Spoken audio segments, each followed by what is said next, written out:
Hi, I'm Bobby Hadgraft and welcome to my YouTube channel. This is not what I was expecting to do with my Friday, but I had a plan and it went out of the window. So I'll get straight into that. On Tuesday, you might have seen me tweet about Clive Tyldesley and having a great interview with him. And I was so excited to release the footage of that interview just straight onto YouTube. I've got very limited video editing skills. And unfortunately, that went to pot because the file didn't convert after the interview. And it was so annoying because I was really nervous about it and it went really well. I was so distraught about it, to be honest. I had a bit of a meltdown. But then you've got to remember, we're in very serious times, and I was like, Bobby, stop being a drama queen and just get on with it and do something with it. So of all the things that I thought I could do with this, because I actually had a backup, which was like, it was totally fluke. I was halfway, well not halfway, I was 10 minutes into the call, and I just pressed record on my phone, on the recording app, and I actually got the majority of the audio. But the problem is it's really bad quality, so it wouldn't work for a podcast. So I thought, let's just do a YouTube video out of it. Top 5 things that I learned from that interview, and trust me, told some great stories. And I just hope you enjoy it.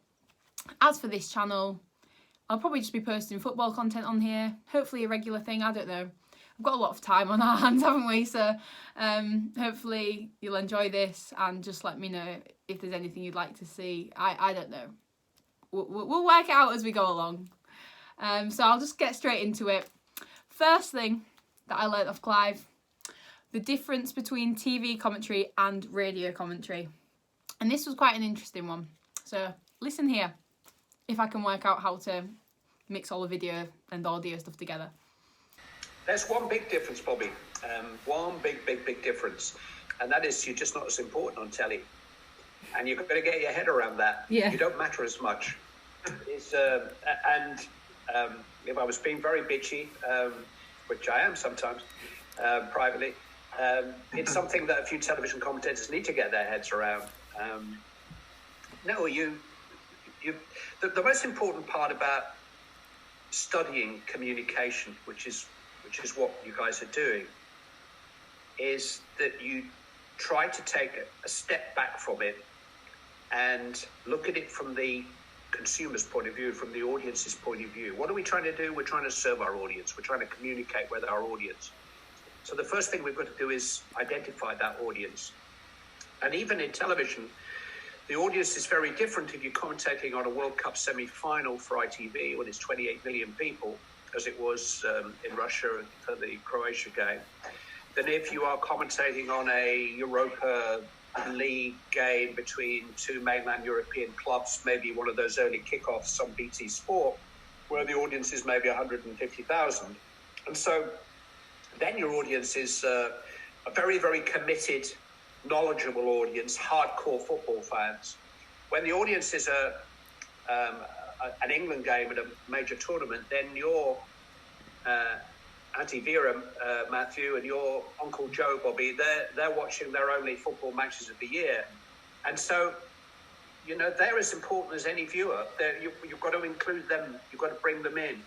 And clearly when you're doing a radio commentary, not only might they not know a great deal about football, but they're blind. So you're having to describe the game to them. Television is a visual medium, and the most important person in the television outside broadcast is the match director, the person who chooses which pictures you see. If you're watching on the sofa at home or watching on your tablet, whatever. That is the most important person. He or she calls the shots quite literally, and the commentator follows that person. In radio, you plug in, you're the most important person. Radio, I think you commentate more from the heart. You can actually enjoy it a little bit more. Television is more of a discipline. Requires more concentration. I'm not sure that it's actually cerebral, but it's more use of the head. You are the accompaniment. You are the soundtrack to the movie. And while there are some great movie soundtracks, nobody ever goes to a cinema to see the soundtrack. They go to see the movie, and the soundtrack can only probably spoil the movie. And so you've got to recognize your role in the broadcast and your role with regards to communicating with the audience. And so the biggest difference between radio and television commentary, Bobby, is not how much you talk or anything of that nature. It's actually It's far more basic than that. It's that you're just not as important in television. Second thing, Clive told us the most important quality for a commentator to have, and he gave us one word. And it might not be the word you're expecting. You know, the greatest single quality, in my opinion, that a communicator has is warmth. You're probably holding your breath and thinking, oh, what's he going to say here? And you're probably a little bit disappointed now that I've come up with this little word, warmth. For me, the most talented broadcasters and the clue is in the word broadcasting. Too many people narrowcast. They actually are so niche and so full of the sound of their own voice and so of their own importance that they broadcast to their friends, to their peers, to their bosses, maybe even to the columnist who's going to write 500 pithy words about them in The Guardian. That's not broadcasting. You broadcast to Uncle Joe and Auntie Vera. You broadcast to, you know, the guy who is there outside the nightclub when you stagger out in a taxi and is going to try and get you home before you throw up. You broadcast to the guy who's coming knocking at your door at the moment in his white van delivering stuff when, you know, when it's dangerous to do so. You broadcasting to the person on the checkout at Sainsbury's they are all really, really important people. And as a broadcaster, you've got to resonate with those people. You've got to be relevant to those people. You've got to talk to them in words and in a way that they can understand. And it helps when they invite you into their homes or onto their train or wherever they consume what you're doing as a broadcaster. It helps that they like you. And if you come over as being warm and personable, approachable, then you've got a head start with them. And I'm going to name drop now. I do name drop from time to time, because I am lucky enough to know Declan Donnelly,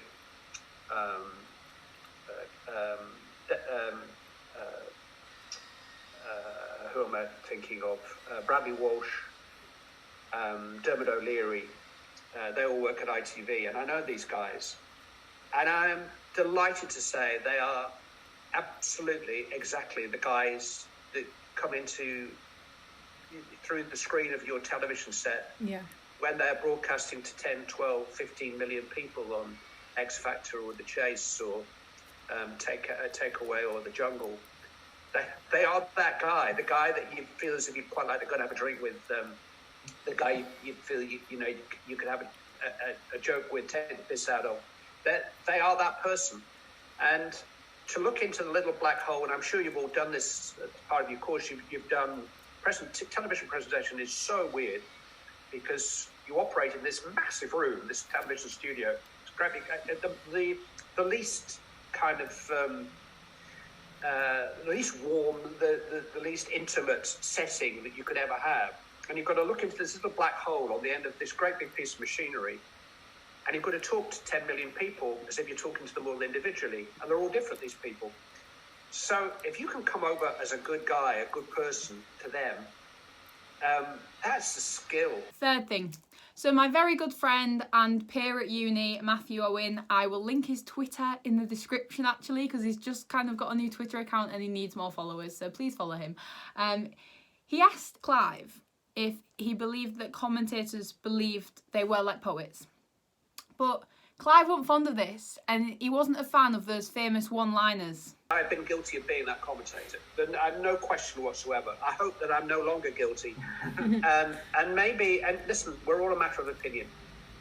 And to illustrate that, I did a podcast a few weeks ago with people in the business, really. And they were each choosing their favourite piece of commentary because I was on the podcast. And I mean, to my absolute delight, I was the choice of none of them, which is fine. That's cool. Yeah, but one of them One of them chose actually a very good piece of commentary by Jonathan Pearce, who's now a BBC television commentator. But he actually made his name on Capital Gold in local radio as a bit of a screamer. And during Euro 96, which, let's face it, a long time ago, and you know, England doing well in a major tournament it's like a Strictly final or, you know, a royal wedding or something. It becomes bigger than a football match. And when Alan Shearer scored the third goal against Holland in probably the best England performance for 20 years, his commentary was something like, Super Ral, Super Ral, Super Alan Shearer. And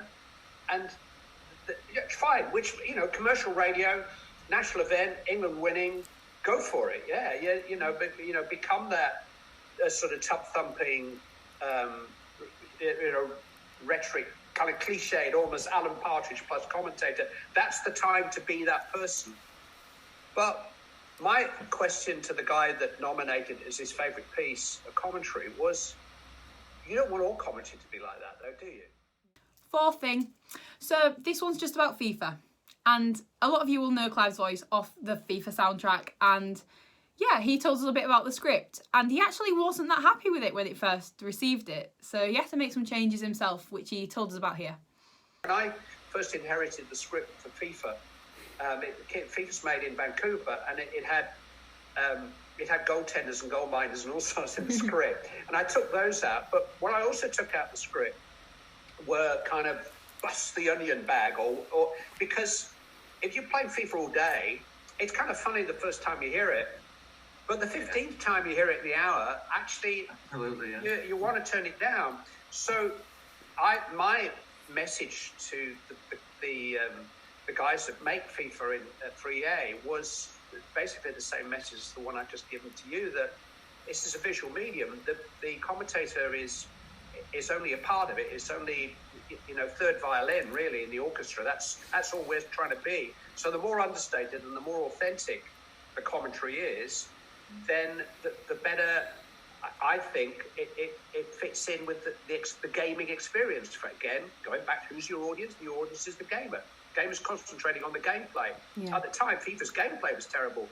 Pro Evo was much better, and that's what they needed to work on. They needed to up their game, which they have done and stuff. But so I rewrote the script for FIFA to almost not to dumb it down, but just to bring it down a few, not to be poetic. And I listen.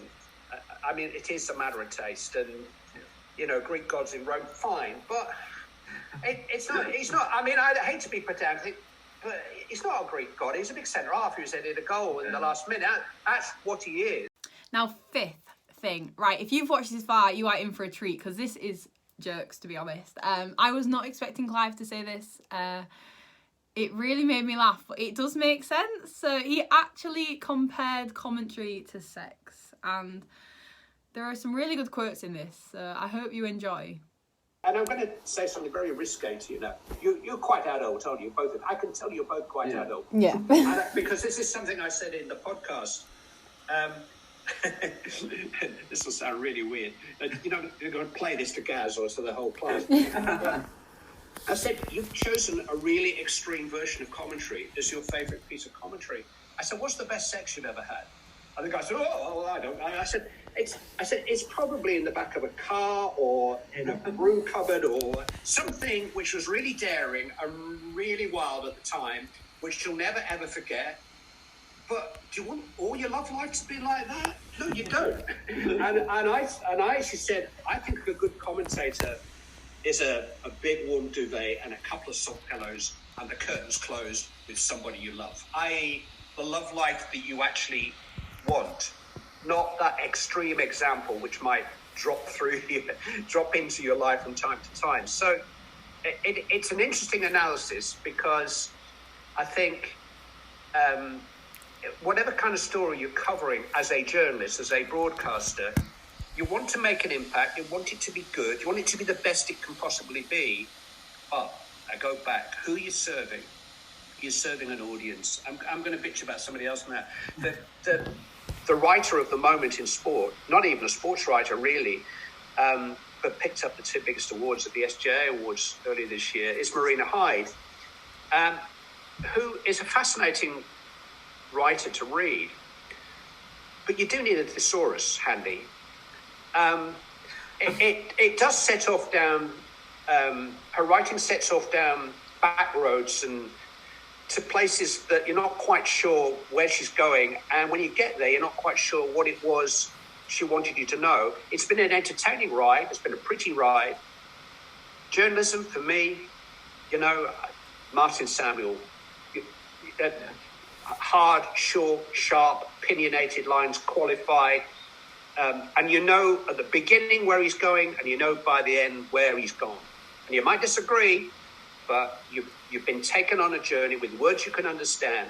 You know, my favourite television commercial of all time, Ron Silwoodstein, does what it says on the tin. Good commentators do what it says on the tin. They commentate.